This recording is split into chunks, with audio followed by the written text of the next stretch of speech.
Hello everyone, my name is Jermaine Wong and you're tuned in to Final Call Productions at the Germane Thinkin spot. If you're new to this channel and you're joining us for the first time, please like and subscribe, share with your friends, auntie, uncle, cousin, best friend, friend's cousin. Everyone! Today I'm going to be putting forward 3 biblical narratives that are a tremendous read. That's books. We're talking about books. Get the imagination flowing. Books and I weren't always friends. Don't talk to me, I don't like you. Books. Back in the day, books were a form of punishment. You want to read a book or you want to be eaten? I remember reading a book as a teenager. One book. One dege. I wasn't really a fan of books, so made me read. Did not know about the power of books. Didn't know about the power. Just does wonders for building faith. I was well into being an adult when I properly read my first book. Was fully immersed in the story. Wonderful what happens when you find a good read. Start claiming it as my book, as my story. Today's topic comes from a viewer who wanted to know what good biblical narratives are out there that really get you and inspire you. 3 that I'm going to put forward for you today definitely meet the criteria. Okay, so let's go in. Number 1, first book I want to put forward to you is a biblical narrative about the life of Jesus. What I really like is when authors tell the story of Jesus, but they tell it through another person's viewpoint. I need to put forward some honorable mentions at this point. First, we got Nonnie Beth Gibbs' Peter.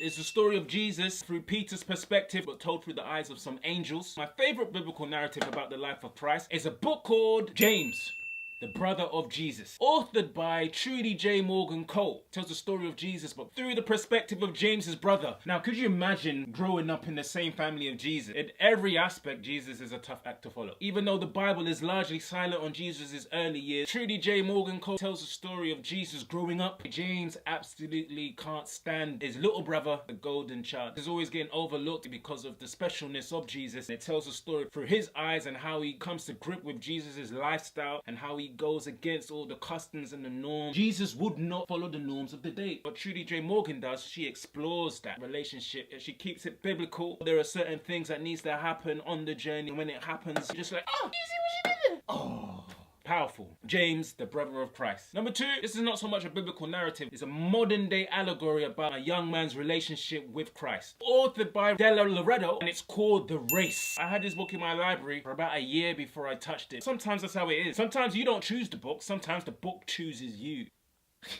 Was hooked from the very first page. The story follows the character of Chris Strider, who is a brilliant track star athlete. He enters in this very prestigious race. However, the track race is an allegory for the Christian life. Chris Strider is backed by a coach who gives him everything that he needs to run the race. It's up to Chris whether he sticks to the coach's plan or he goes off and he does his own thing. It's about that journey, how they formulate, how they develop their relationship. There is also a love interest interesting. Will this journey kill him or will he survive? Will it transform him from a nominal runner to a fully committed athlete? The Race by Della Loretto is something that you will enjoy. 3.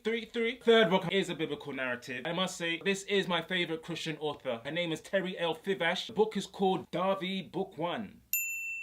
Before I get into David Book 1, I have to make some honorable mentions. Terry L. Fivash has authored best-selling book Joseph, Ruth and Boaz. David Book 1 is the first book in a 6-book series. She is on the 6th book as we speak. And every book gets better. What I really like about Terry L. Fivash, she's got a master's degree in history. When she does her research about the biblical characters, she's bringing all of that expertise into her writing. David is a story of King David. She has packed it up with cultural insights. And you find out stuff about the biblical culture you wouldn't necessarily get by just reading a verse or 2 of the Bible. A lot of ways, that's how I've learned about the culture in the Bible. And every book gets better. In fact, I actually feel like I want to go and read that again. David! So, if you want to read the story of the life of Jesus, James, the brother of Jesus. If you want a modern allegory, The Race by Della Loretto. If you really want to find out more about the history of the time where King David used to live, about the language, about the culture, David Book 1 is definitely one that you should start reading. Alright, what's the question of the day? What are one of your favorite biblical narratives?